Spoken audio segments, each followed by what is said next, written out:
Hey, Carnival Celebration Cruisers, welcome to Coach Cruise. I'm your host, Brad, and anyway, obviously today we're going to be doing a review on the Carnival Celebration. Now, I have 3 pages of notes because the Carnival Celebration is an XL class ship, and when I say XL, I mean XL, extra large. So there is a ton of stuff to cover. So let's hear from my friend cousin Cookie, and then we'll get right into it. Here we go. Oh, YouTubers, check me. This is Cookie, your cruise retro on the Carnival Horizon down in Miami, Florida. Trust me, number one, you want to follow this man's channel, Coach Cruise, because he's the absolute best coach out here, not about fitness, but about cruising. Trust me, he's going to make sure you have the best time ever because he knows the ins and outs of every cruise that you go on. So click that like, follow button, and share more about this brother right here. Not only is he my coach, but he's my cousin. We'll see you all on the next cruise. Until then, we're out of here. Peace. All right. Thank you, Cousin Cookie. And yeah, do what Cousin Cookie says and hit that subscribe button. Hit that like button if you're already subscribed. But let's talk about the Carnival Celebration. And first, not the celebration itself, but let's talk about the celebration's port, which currently is the Port of Miami. And there is a reason that Miami is the cruise capital of the world. It is the most ideal setting for a cruise ship and a cruise ship to leave. I've had the pleasure of cruising out of Miami most of the time in the daytime, but one time because of a ship delay, we cruised out in the evening, and that just happened to be on the Carnival Celebration. I have some video footage if you'd like to go back and check my vlogs and see how it looks with the Miami skyline at dark with it lit up. It's really, really cool. So that was a rare opportunity to have a silver lining around a late start to a cruise. But Port of Miami is great, especially if you come in a day early. It's like you get an extra day of vacation because it is such a great port. Whether you go to South Beach or you go to downtown Miami, whatever your flavor of fun and excitement is, or just a great meal, you can definitely find it in the Port of Miami. So that's all I'm going to talk about the Port of Miami, simply because there's so much information to cover, and I'm going to try to get through this quick because obviously there's a lot to talk about. So let's just go to the next subject. Okay, now most of you, I'm guessing, are already booked, so you know what your itinerary is. But if you're watching this and you're not sure, you're just looking at the ship, there are a variety of different itineraries that the celebration offers. So I would definitely look through at the different offerings and decide, which ports would you enjoy the most, or you think you would enjoy the most. For example, one of the ports, they are being offered, an itinerary that's offered is Aruba, Bonaire, and Curacao. That's a great, triple port right there. Definitely one of my favorite itineraries. And, that's not the only itinerary, obviously, but that is one of the ones you can choose from if you're flexible with the dates that you go on the celebration. So celebration definitely offers some good itineraries. Let's move on to the next subject. Okay, you're going to have to forgive me because I'm going to have to look down at my notes a little bit here because there is a lot of information to cover. We're going to be talking about the celebration and the ship itself. And let's start off by saying it is a beautiful ship. Now, one thing I'll point out that's a bit of a negative, just a bit, are the elevators. The elevators are relatively small, and there's not enough of them, in my opinion, considering the amount of cruisers that the celebration can hold. So that's just a minor ding that I would give in terms of a review on the ship as a whole. One other thing that I'll give a little ding to, and on a lot of the older ships, for example, the Carnival Vista class, that's more of a traditional design on the Lido deck, and they have a pretty spacious sized Lido deck. Now, with the XL class ships, the Lido deck, the main pool area, there's not a lot of deck space. So when you have deck parties and things like that, it seems a bit cramped. Now, it can seem good in a way, too. If you don't have a lot of people, it can seem like really crowded and like, the party is going on. But if there are a ton of people that really want to party, like, for example, on a New Year's Eve or something like that, you might find it, quite a bit cramped. So that would be the other ding. But they make up for that by so many other things. For example, obviously everybody knows about the roller coaster on top. The Serenity deck is massive Okay, and they offer a pool at the Serenity deck as well. That's so you 21 and over, you're trying to escape the kids. There is your area to go. Now, I will say the pool area is a little bit crazy. That's not going to be the most serene area, but just outside of the pool area in the Serenity deck, there are plenty of places where you can relax and seek some solitude and quiet that you'll find, to your liking. You have the water slides up there. You have miniature golf. Now, another little ding, it seems like I'm dinging it quite a bit. There's a single lane track, which I find odd. For a ship as massive as the Celebration, there is a single lane running track. I know that seems crazy, but I think that was just a design flaw where, that's one of the last things they got to. And they're like, oh, wait, we didn't put a track in. And, just with the Bolt roller coaster and all the other stuff that's going on those top decks, they just simply didn't have enough room to squeeze it in. So that's a minor thing though. So all in all, your upper decks, your Lido deck, well designed for the most part, but they could have probably given a little bit more space here and there for some of the things that I mentioned. Okay, now the Celebration Central area, that's where you're going to have your shows like the Most Magnificent Circus and Celestial Strings. That is just a beautiful area. And because it's so spacious, spanning 3 decks, it allows for the performers to do some aerial acrobatics and things like that just make the shows, just take them to another level, right? And it's really, really cool. The design, I would say, is contemporary. One of the things that I like that they did with its Celebration is they incorporated a lot of history from the carnival through the past years. So you're going to be able to go, for example, where the Golden Jubilee bar is. There's a lot of history packed into that little area.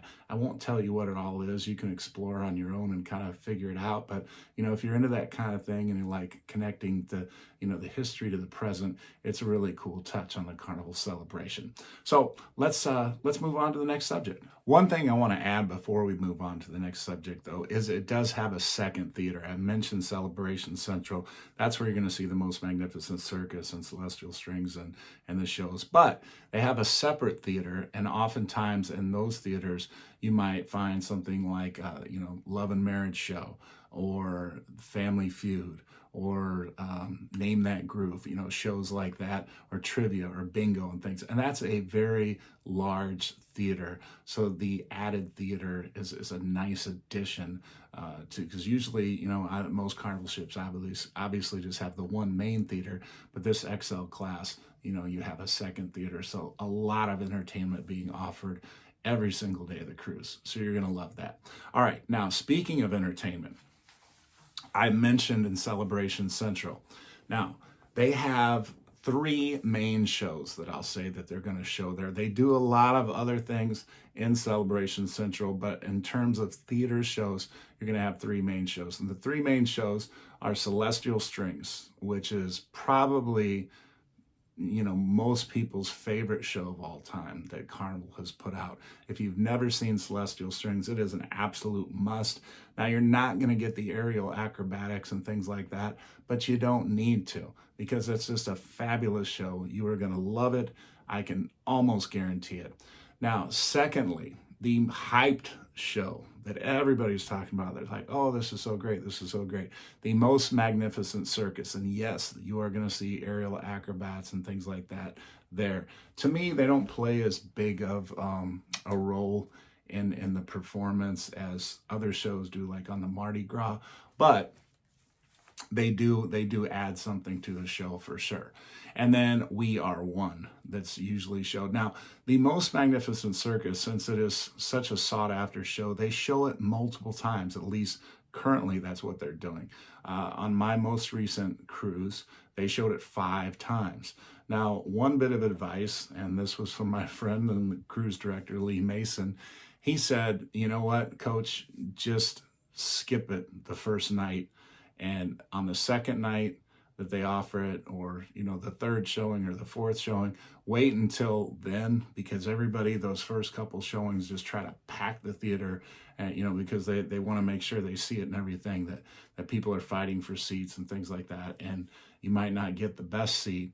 If you wait, you'll probably easily get a seat, and yeah, you'll be able to catch the Most Magnificent Circus. Now, just my opinion on the Most Magnificent Circus, it is an excellent show.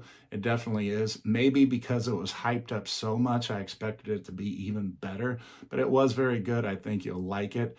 But if you heard it hyped up as much as I did, you were probably expecting just a little bit more. Me personally, for those who've been on the Mardi Gras, if you haven't been on the celebration, I enjoyed Lovin' Vegas on the Mardi Gras and Voodoo Moon slightly more than the Most Magnificent Circus. But I'll tell you what, I love those shows. So you're going to enjoy the Most Magnificent Circus. And We Are One is a fabulous show as well. Now, other shows that they'll have in Celebration Central, Deal or No Deal. They'll have some bingo. They'll have other events. Cash Bash, I think, is one of them. So there's always going to be something going on there. But just in terms of theater shows, that's one. Now, one theater show that they'll have in the regular theater on decks 6 and 7, that is Color My World. Color My World is a great show. And I'll put a clip right up there for you to see and check out. Maybe I'll just expand it over my face so you don't have to hear me talk. One more time to see you laughing.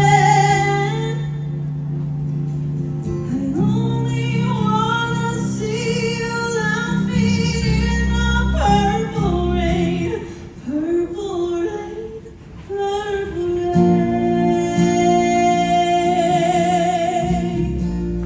rain, purple rain, purple rain.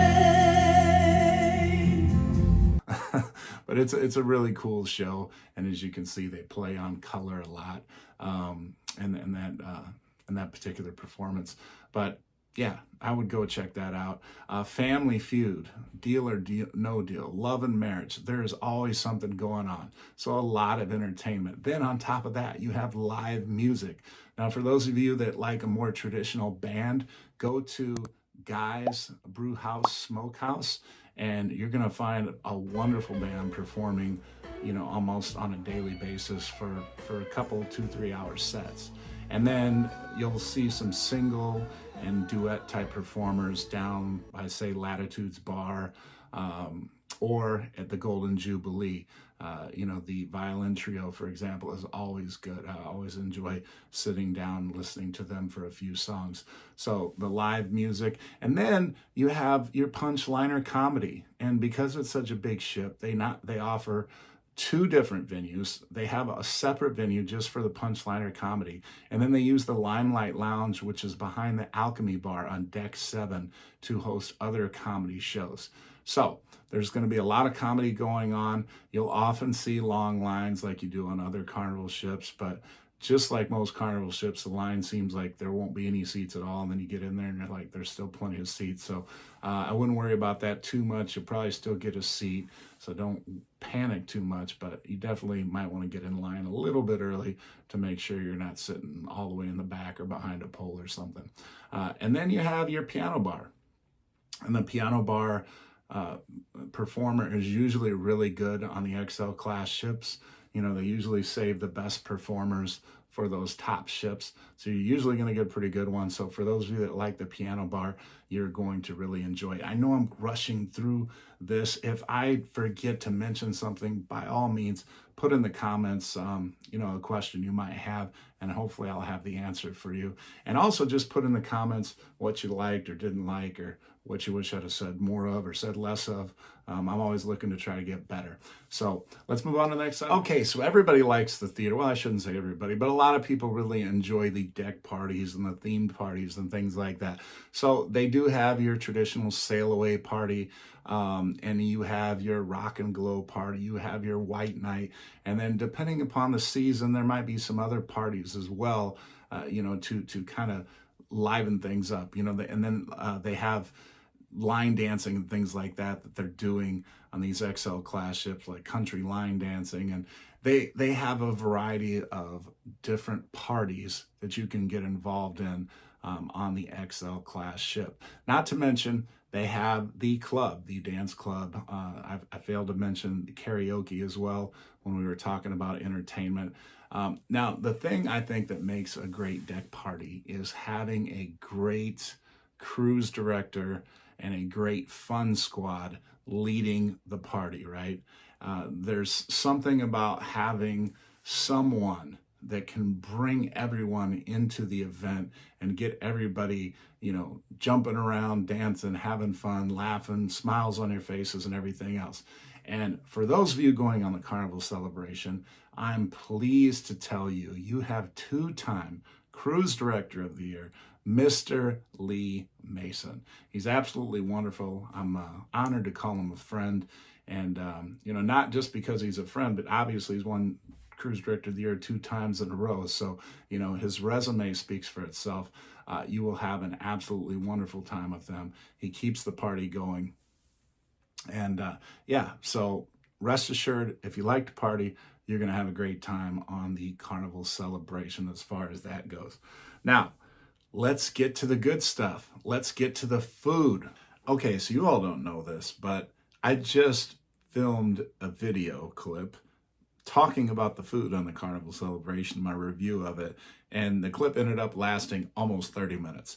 Okay, so long story short, we're going to shorten that way down. What I'm going to do is I'm just going to go through the restaurants that are available, and I'm going to tell you which ones I like the most. All right, so we're going to start on deck 18 with food, and that is Fresh Express, the salad bar, and that you can find in the Serenity Bar.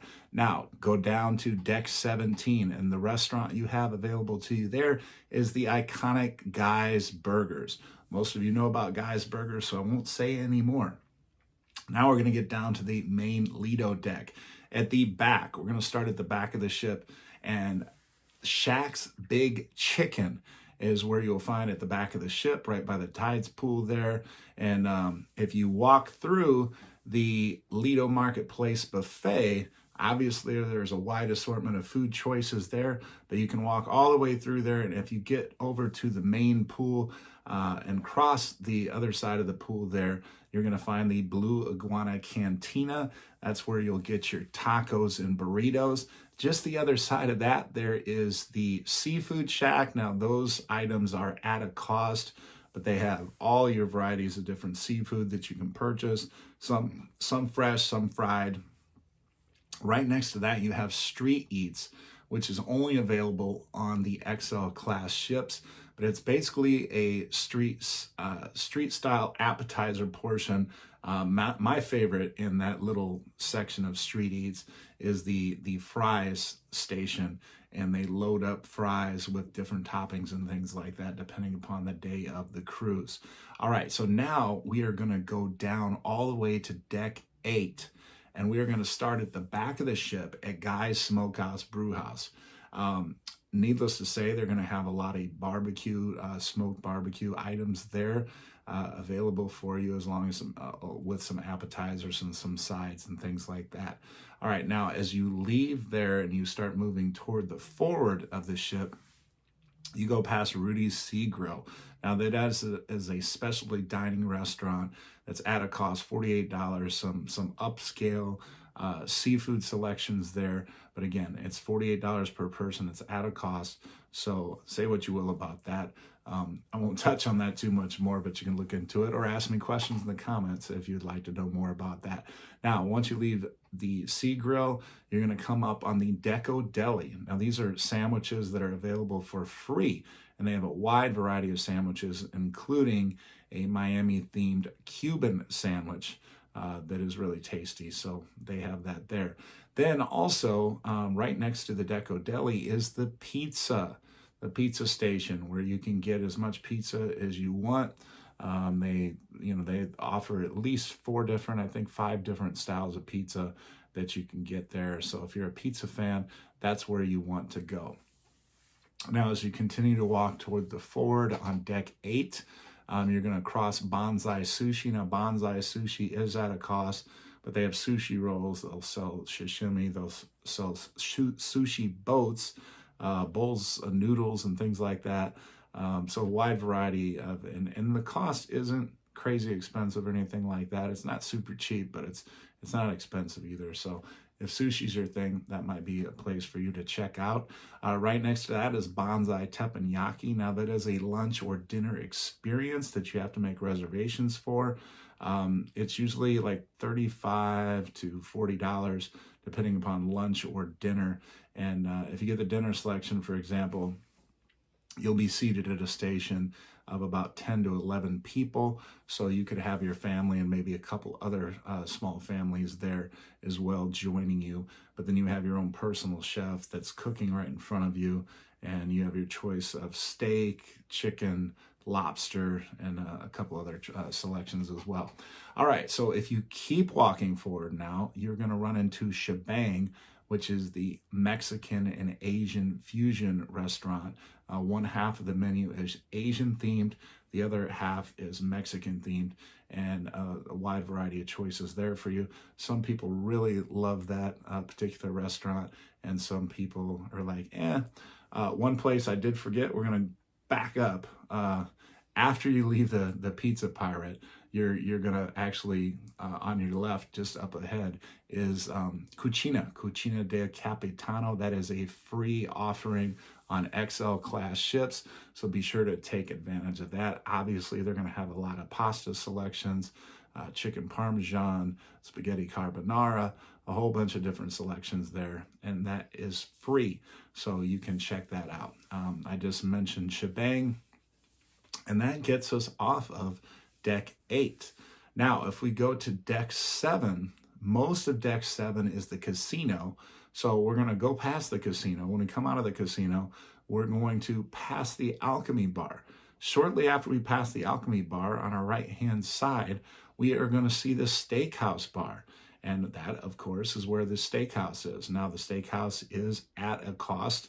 It's that same $48 per person there, but you get a selection of either steaks or lamb chops or a surf and turf. It includes a couple appetizers, it includes a couple sides, it includes desserts. So there's a whole bunch that goes into that. It's a great value, in my opinion, for the $48. Now, as we leave the steakhouse, if we continue going forward, we're going to run into the main dining room, the upper floor of the main dining room. And so if we go down one floor, obviously that's still going to be the main dining room there. And as we exit the main dining room, the first place we're going to come across is not a restaurant, but it is a place that has food, and you can eat there if you sign up for a class and cook it yourself. But that is the Carnival Kitchen. All right. Now, that's, like I said, that's not a sit-down restaurant or a place you can order food, but you can cook your own, and they let you eat what you cook. So that's a fun little experience if you've never done that. As we keep walking forward, we're not going to run into too many restaurants, but what we will run into is the Java Blue Cafe. And you may say, well, that's coffee, isn't it? Not on the XL class ships. In the mornings, they have a variety of breakfast sandwiches and yogurts and fruits and things like that you can just grab and go. And then in more around lunchtime and early evening, they have sandwiches that are available that you can get toasted and that are quite tasty. A nice assortment of sandwiches that are free. They don't cost anything. There's a chef back there that will happily prepare them for you, throw them in the toaster for you, put some condiments on there for you, even if you ask. And yeah, so that's that. And I think I covered everything on, that's pretty much all the restaurants. Now, very quickly, this is about 20 minutes shorter than my first video on the food. I will tell you. How about we give you one per floor? I think the Java Blue Cafe is a great selection. If you want a couple breakfast sandwiches, you don't want to wait in line for a long breakfast, and you want to get off the ship. I know you're not supposed to do this in every port, but to grab a couple breakfast sandwiches, wrap them up in a napkin. If you're not that hungry right at the moment, you'll probably be hungry a little bit later and have a breakfast sandwich. That's one thing that I don't mind doing there. If you go up on deck 7, again, the steakhouse for specialty dining, that is my specialty dining of choice. I make sure to go to the steakhouse at least once every cruise. Granted, it is going to be $100 per couple plus tip, but the value that you get for that, the dining experience, the incredible meal, I think that's worth it.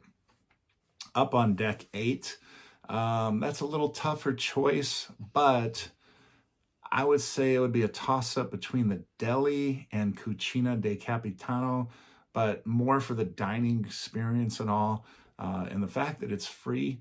I will go to Cucina. That will be my favorite choice there for dining, for a restaurant choice.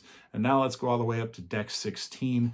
Now here, this is an easy one for me. It's one of my favorite places to eat, but that's Shaq's Big Chicken all the way at the back of deck 16. Now deck 17 only has one selection, but it's a great one, and that's Guy's Burgers. And then deck 18, when we want to be healthy after eating all those burgers and chicken sandwiches and everything, we can have a salad. So there you go on the food choices and my choices, my picks to click, if you will, for the best choices on each floor.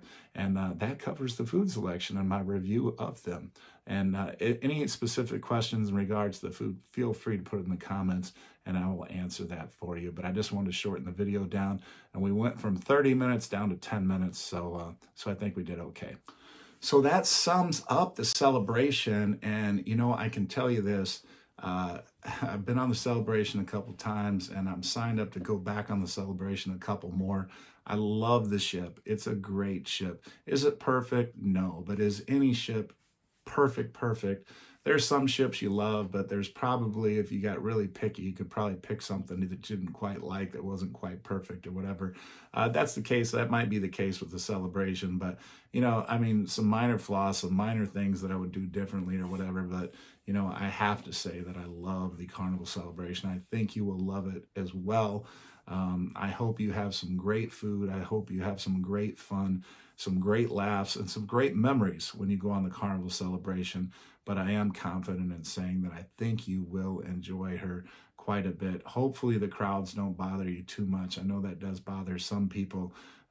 But if crowds do bother you, I hope it won't ruin your enjoyment of your cruise, and you still have a great cruise despite that.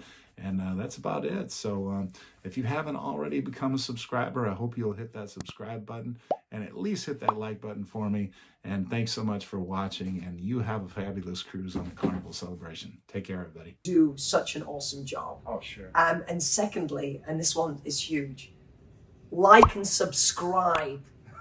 Ring that notification bell so you know when this man is posting more videos. I appreciate that, you so much. You're welcome. Thank you, Lee. I just can't get away from a good time.